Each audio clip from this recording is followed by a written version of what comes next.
Power of India news से आपका दोस्त, आपका मित्र विक्रम मिश्रा। कामना करता हूं सभी लोग कुशल होंगे, मंगल होंगे। दोस्तों, ये जो घटना है वो गोवा के रामा कनकोरकर जी के ऊपर जो एक घातक कुछ अराजक तत्व यानी कि गुंडों ने जो एक अटैक किया, वो एक रामा कनकोरकर जी के ऊपर नहीं बल्कि पूरे समाज के ऊपर अटैक किया है। ये जहाँ पर रामा कनकोरकर जी को अपनी जान बचाना मुश्किल में पड़ गया और सौभाग्य से भगवान की कृपा ऐसी हुई कि रामा कनकोरकर जी हमारे सामने हैं और बात करते हुए नज़र आ रहे हैं। क्योंकि ये जो अटैक एक गैंगवार बन के एक प्लानिंग से जो रामा कनकोरकर जी के लिए किया, वो ये बहुत ही निंदनीय है और मैं अपने चैनल के माध्यम से इसकी कड़ी निंदा करता हूँ। और रामा कनकोरकर जी जैसे समाज सेवी जो गोवा के अंदर अपनी आवाज़ बुलंद करते हैं, सरकार की गलत एक्टिविटी या जो भी गोवा के अंदर कुछ भी गलत हो रहा है उसके लिए गरीबों के मसीहा जैसे खड़े रहते हैं, तो कुछ लोगों को ये चीज़ बर्दाश्त नहीं है। क्योंकि समाज के अंदर, डिपार्टमेंटों के अंदर 90% लोग करप्ट हैं। करप्शन के चलते एक रामा कनकोरकर जी के ऊपर ये अटैक किया, क्योंकि रामा कनकोरकर जी हमेशा गोवा के अंदर ये आवाज़ बुलंद करते रहते हैं, किसी ना किसी के साथ नज़र आ जाते हैं। गोवा के अंदर कोई ज़मीन किसी की बेच रहा है या ख़रीद रहा है, कुछ कर रहा है, जो भी करप्शन हो रहा है उसके लिए आवाज़ बुलंद की रामा कनकोरकर जी ने। और हम तो यही बोलना चाहेंगे, जब भी कोई उंगली उठती है तो सीधा इशारा सरकार के ऊपर होता है। वर्तमान में जो गोवा के अंदर सरकार है उसके ऊपर इशारा जाता है, क्योंकि एक ये घातक अटैक जो रामा कनकोरकर जी के ऊपर हुआ, जिसमें पुलिस पूर्ण रूप से फेल नज़र आ रही है।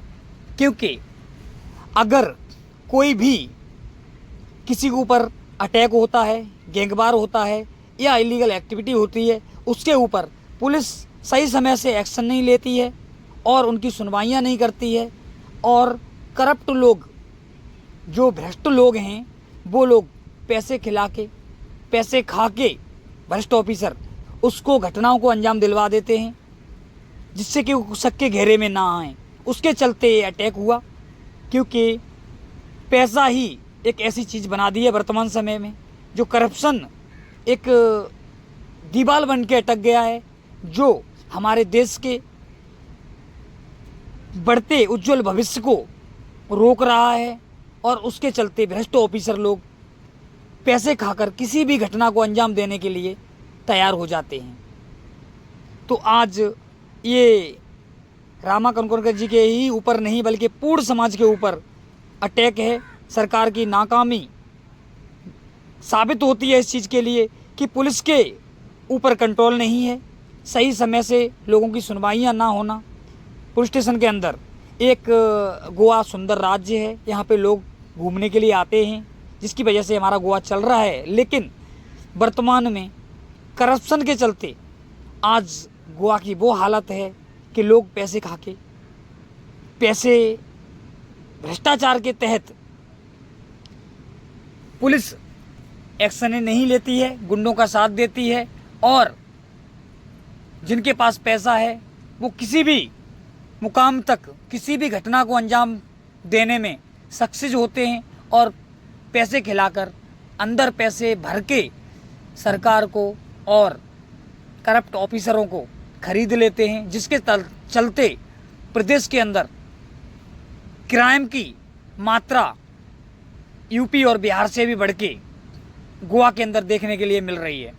यूपी बिहार तो बदनाम था पहले से ही, जिसको योगी सरकार ने, योगी जी ने अपने नेतृत्व में आते ही कंट्रोल में ले लिया। लेकिन गोवा को आज यूपी और बिहार से भी बेहतर लोग बोलने लग गए हैं, क्योंकि यहाँ पर गैंगवार, गोली जैसी घटनाएं निकल के सामने आने लग गई हैं, जिनका सीधा संबंध, सीधी उंगली वर्तमान सरकार के ऊपर उठती है।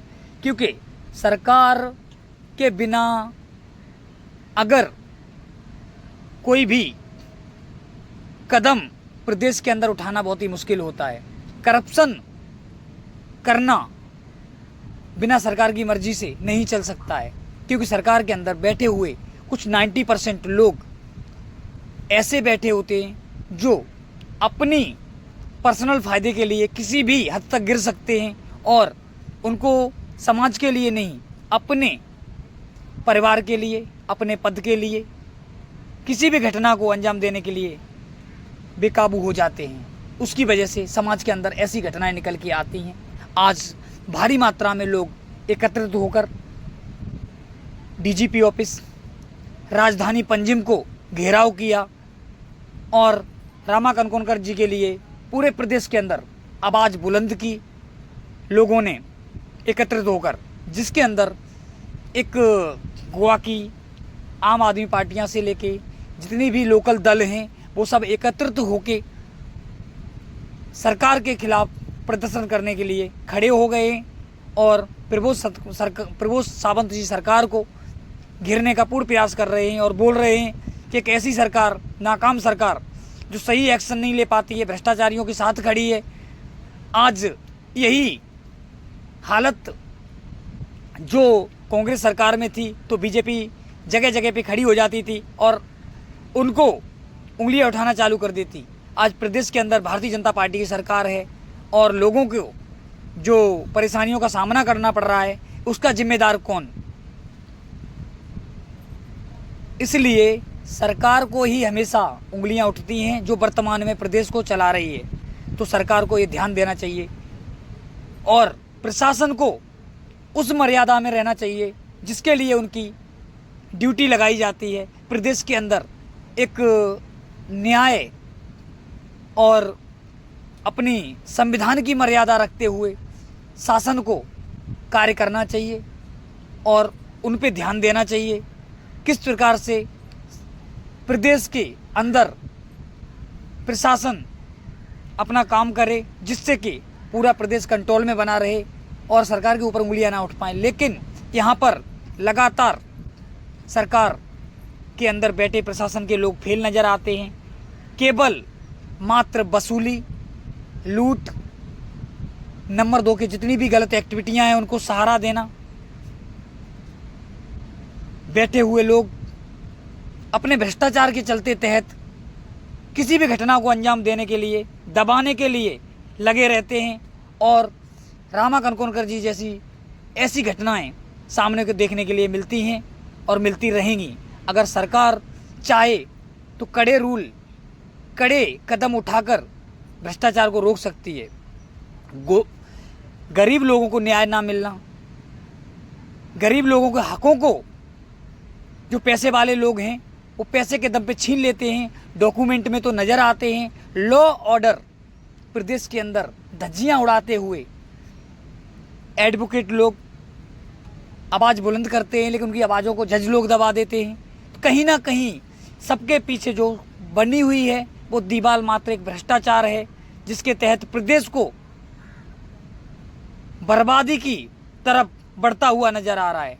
इसलिए सरकार की जिम्मेदारी बनती है कि मौजूदा समय में प्रशासन को सख्त आदेश दे, सख्त रूल बनाएं और भ्रष्ट लोगों को, एंटी करप्शन टीमों को तैनात करना चाहिए, जिससे कि भ्रष्टाचारी पे काबू किया जाए। अगर भ्रष्टाचार खत्म होगा तो प्रदेश स्वच्छ अपने आप ही हो जाएगा। एक सुंदर प्रदेश जहां पर लोग आते थे, आज 50% लोग आना कम हो गए हैं और सरकार के अंदर करप्ट बैठे अधिकारी लोग अपनी जेबें भरने में लगे हुए हैं, ना कि प्रदेश की तरफ। लोग आवाज़ उठाने वाले रामा कनकोलकर जी जैसे समाज से भी जो अपनी जान जोखिम में डाल के आगे बढ़ते हैं, उनको आज ये सामना करना पड़ा। और ऐसे तमाम लोग अपने हकों के चलते, प्रदेश के अंदर लॉ ऑर्डर के चलते आज हाई कोर्ट के अंदर जाते, उनकी सुनवाइयाँ नहीं होती हैं। पुलिस के अंदर जाते, पुलिस FIR नहीं लेती है। जब FIR नहीं लेती है तो पैसे के चलते अगर उसकी आवाज़ को दबा दिया जाता है तो कहीं ना कहीं ऐसे अराजक तत्व प्रदेश के अंदर गुंडे लोग अपनी मकसद में कामयाब हो जाते हैं और गरीब लोगों के हकों को खाना चालू कर देते हैं। सरकार के अंदर पर्यटन विभाग के ऊपर डिपेंड है, लेकिन पर्यटन विभाग के अंदर भ्रष्ट मंत्रियों के चलते हुए, भ्रष्ट अधिकारियों के चलते हुए आज किसी को भी न्याय की उम्मीद तो नहीं, लेकिन उनके हकों को छीनने की उम्मीद तो सरकार की तरफ से देखने के लिए मिल रही है, अधिकारियों की तरफ से देखने के लिए मिल रही है। और वो ये भूल चुके हैं कि उन्होंने उस भागवत गीता के ऊपर रख के कसम खाई थी कि जब हम ये ज्वाइन करते हैं तो कसम खाते हैं कि हम अपने देश की सेवा करेंगे और न्याय के साथ खड़े रहेंगे। वही लोग वो कसम भूलकर भ्रष्टाचारी की तरफ हाथ बढ़ा देते हैं और लोगों को न्याय की जगह अन्याय, यानी कि लोगों को एक दिशा निर्देश देने की जगह, एक न्याय देने की जगह पैसे खा के अन्याय देना चालू कर देते हैं। उनके ऊपर फर्जी FIR है, फर्जी केस लगा के अंदर कर देना एक आम बात होती जा रही है। तो सरकार को इसके लिए कदम उठाने चाहिए, क्योंकि अगर इसी प्रकार से रामा कनकोलकर जी जैसे लोगों के ऊपर अटैक होता रहेगा तो ये लॉ एंड ऑर्डर की धज्जियां उड़ती हुई नज़र आ रही हैं, जिससे कि एक गलत मैसेज, एक रॉन्ग मैसेज जनता के प्रति जाता है और अन्य दल बैठे हुए हैं, उनको एक इसके ऊपर इशारा करने का मौका मिल जाता है। तो मौजूदा सरकार समझे।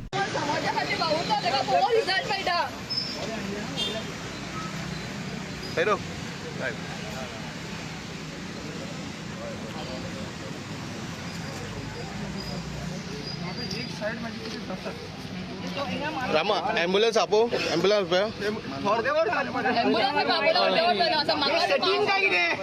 कोणी अटॅक केलो, कोणी अटॅक केलो रामा? म्हाका 5 जणांनी अटॅक केला. एक मनीस जो हा पळय त्या मनशाक लास्ट टाइम माझे गाडी मारलेली हाडून बेल चालू असताना सुद्धा कोर्टान बेल चालू असताना त्यांना म्हाका रिपोर्टिंग चालू असलेले पळय, आनी आता ह्या मनशान वचून हांगासर म्हाका बांबोळे तो गाडी मारून ते 3 जण असलेले ते 3 जणांक अरेस्ट केले. अरेस्ट म्हणजे त्यांना येऊन गेले. तेतुलो एक मनीस आहा तो सांताक्रुजाचो.